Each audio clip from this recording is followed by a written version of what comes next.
Kita sering banget kan dengar istilah resolusi konflik. Oh, sering sekali. Tapi pernah nggak sih Anda merasa kalau solusi yang ditawarkan itu seringnya cuma kayak plester di atas luka? Cuma menutupi aja ya. Iya, masalahnya nggak benar-benar sembuh, cuma ditutup sementara. Nah, sumber-sumber yang Anda berikan ke kami ini nunjukin ada cara pandang yang, wah, jauh lebih dalam. Betul. Hari ini kita akan coba bongkar sebuah gagasan yang disebut transformasi konflik. Kita akan lihat bedanya apa sih dengan resolusi atau manajemen konflik biasa. Kita pakai panduan dari salah satu pelopornya, John Paul Lederach, dan juga materi kuliah tentang tantangan perdamaian di dunia modern yang super rumit ini. Yuk kita selami bareng. Intinya, kita mau cari tahu gimana caranya kita bisa bergeser dari sekedar nutup kasus, jadi mengubah keadaan. Nah, itu dia. Biar hasilnya nggak cuma sementara, tapi benar-benar awet dan adil buat semua. Ini bukan cuma soal menghentikan perkelahian, tapi gimana caranya membangun sesuatu yang baru. Oke, untuk mulai ada cerita menarik dari John Paul Lederach.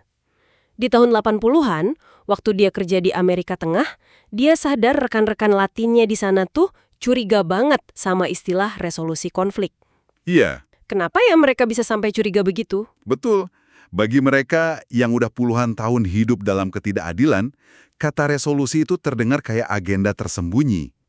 Agenda tersembunyi. Ya, seolah-olah ada pihak luar yang datang dan bilang, "Sudah, jangan ribut-ribut lagi ya," tanpa benar-benar peduli kenapa mereka ribut. Mereka bertanya, "Ini resolusi cuma cara halus buat menekan kami supaya nggak nuntut perubahan kan?" Oh, jadi dianggap sebagai cara membungkam ya? Tepat. Pengalaman mereka mengajarkan kalau solusi instan itu biasanya cuma menghasilkan perjanjian indah di atas kertas.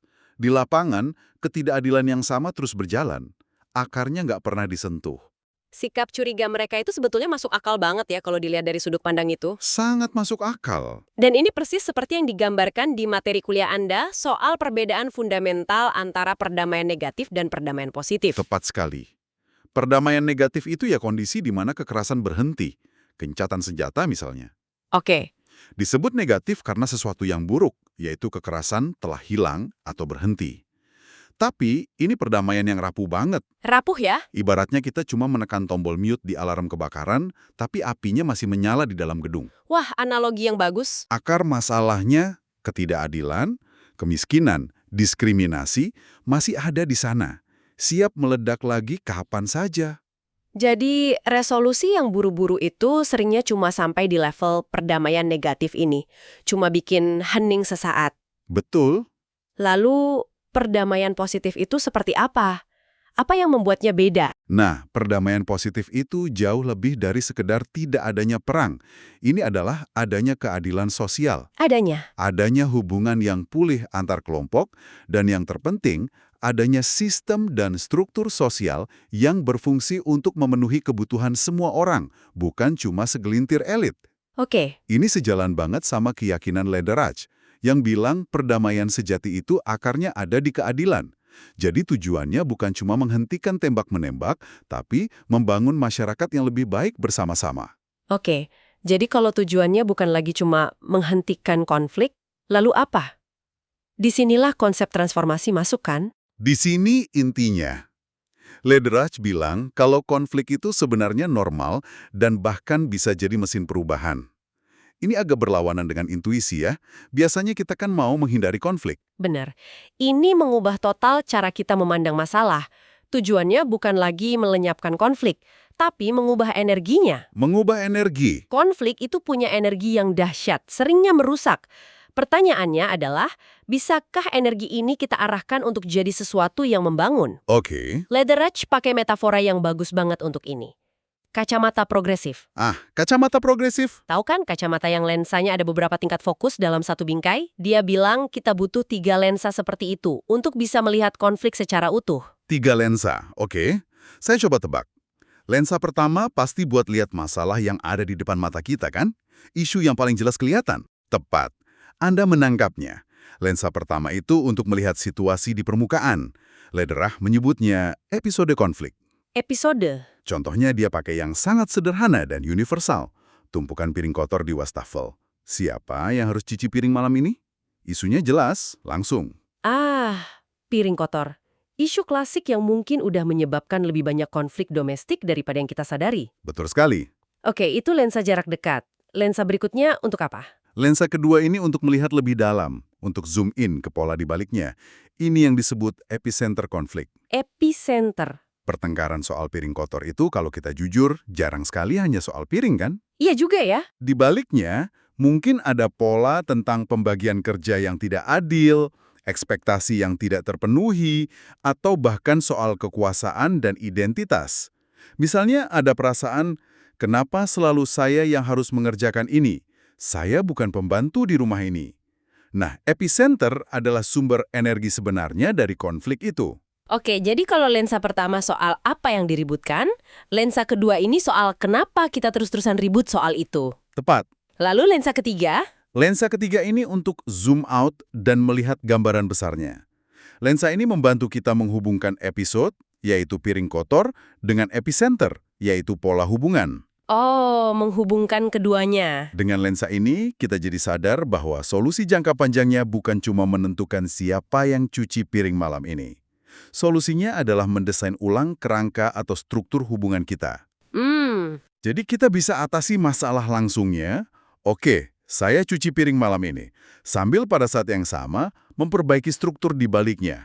Yuk, kita duduk bareng besok, kita bicarakan gimana cara kita bagi tugas rumah tangga secara adil ke depannya. Wah, ini cara berpikir yang memaksa kita buat melihat lebih jauh ya. Bukan cuma menyelesaikan masalah hari ini, tapi bertanya gimana caranya kita bisa hidup bareng lebih baik ke depannya. Persis.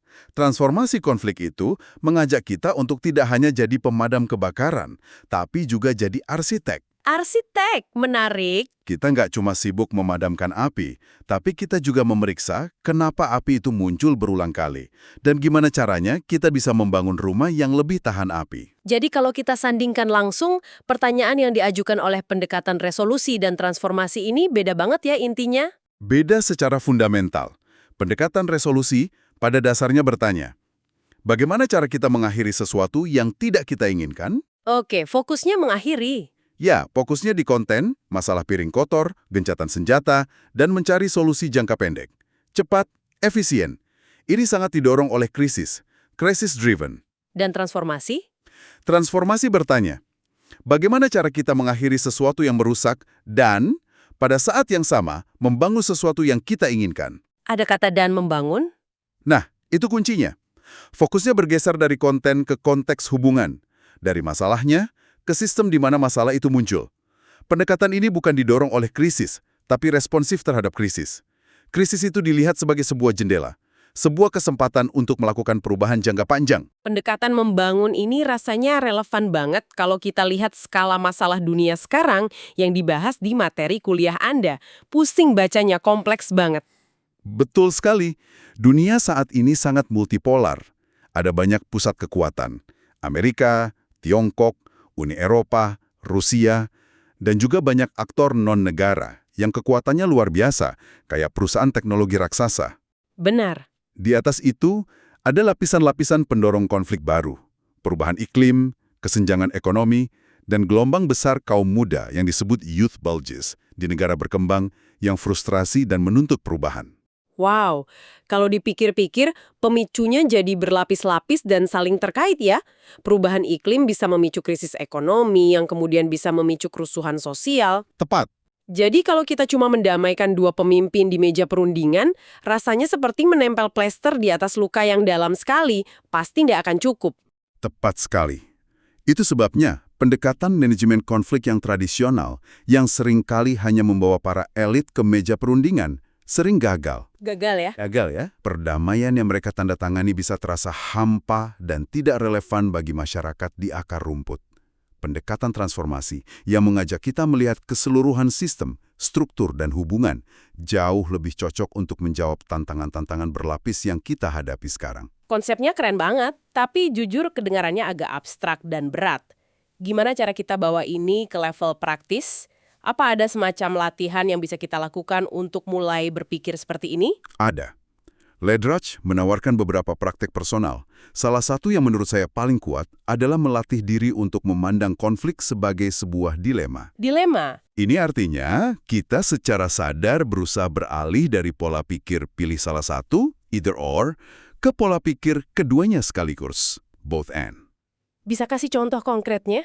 Tentu, dia cerita pengalamannya di Somalia pada awal 1990-an. Situasinya mengerikan. Perang saudara brutal dan bencana kelaparan hebat terjadi bersamaan. Para pekerja bantuan kemanusiaan dihadapkan pada dilema yang mustahil. Pilihan pertama, kirim bantuan makanan, tapi dengan risiko sangat besar, bantuan itu akan dirampas oleh milisi bersenjata untuk membiayai perang mereka. Waduh. Pilihan kedua, jangan kirim makanan untuk mencegah itu, tapi artinya membiarkan ribuan orang tak berdosa mati kelaparan. Gila, itu pilihan yang mustahil. Rasanya nggak ada jawaban yang benar. Apapun yang dipilih, hasilnya buruk. Tepat. Itulah jebakan dari kerangka berpikir either or. Pendekatan dilema ini mengubah pertanyaannya. Alih-alih bertanya, kirim makanan atau tidak, pertanyaannya menjadi, bagaimana kita bisa membangun kapasitas perdamaian di komunitas lokal dan pada saat yang sama menciptakan mekanisme yang responsif untuk mengirimkan bantuan kemanusiaan dengan aman. Jadi pertanyaannya diubah dari pilih yang mana menjadi gimana caranya dapat dua-duanya. Persis. Itu benar-benar membuka kemungkinan strategi yang sama sekali baru. Formulasi both and ini memaksa kita untuk jadi lebih kreatif. Mungkin solusinya jadi bekerja sama dengan tetua adat lokal untuk distribusi, atau membuat program food for work, dan sebagainya. Jalan keluar baru muncul saat kita menolak pilihan biner yang disodorkan. Mari kita coba pakai contoh lain yang lebih dekat dengan keseharian kita dari sumbernya. Konflik di sebuah kota kecil. Warganya marah karena polisi tiba-tiba jadi sangat gencar menilang orang karena ngebut. Bener. Kalau pakai lensa resolusi konflik biasa, solusinya mungkin cepat dan sederhana. Polisi, tolong kurangi jumlah tilang, atau Pak Polisi, tolong lebih sopan ya. Masalah selesai, paling tidak untuk sementara. Selesai di permukaan. Ya, tapi dengan lensa transformasi, kita nggak berhenti di situ. Oke, jadi bagaimana 3 lensa itu bekerja di kasus tilang ini? Pertama, lensa episode. Tentu kita bahas soal jumlah tilang dan cara polisi berinteraksi dengan warga. Isu yang tampak di permukaan ini penting dan harus ditangani. Oke. Tapi kemudian kita pakai lensa epicenter. Kita bertanya lebih dalam.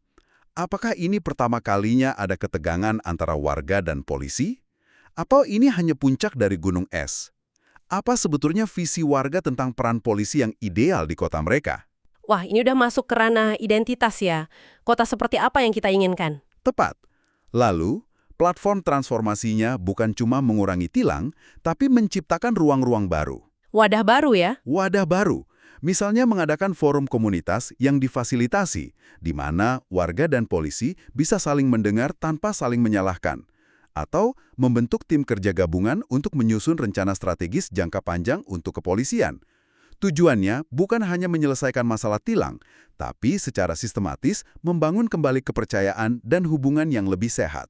Jadi kalau saya simpulkan, apa yang kita bedah hari ini adalah bahwa transformasi konflik itu bukan sekedar kumpulan teknik negosiasi baru. Bukan sama sekali. Ini sebuah pergeseran cara pandang yang fundamental.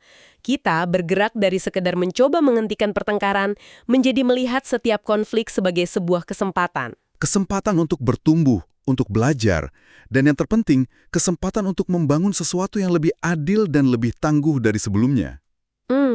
Tentu, seperti yang Lederach sendiri akui, tidak setiap pertengkaran soal piring kotor di rumah memerlukan analisis sedalam ini. Kadang, kita memang hanya perlu mencuci piringnya. Betul juga. Tapi kerangka berpikir ini memberi kita alat untuk mengenali kapan sebuah masalah kecil sebenarnya adalah jendela yang memperlihatkan masalah struktur yang jauh lebih besar di baliknya. Dan sebagai penutup, kami ingin meninggalkan satu pertanyaan untuk Anda renungkan yang terinspirasi dari semua ini. Coba pikirkan satu konflik yang rasanya terus berulang dalam hidup Anda, mungkin di tempat kerja, di komunitas, atau bahkan isu yang lebih besar di dunia. Apa yang kira-kira akan Anda lihat jika Anda mencoba memandang melalui isu yang tampak di permukaan itu, seolah-olah itu adalah sebuah jendela. Jendela yang mengarah pada pola-pola hubungan, kekuasaan, dan identitas yang lebih dalam yang selama ini mungkin terlewatkan?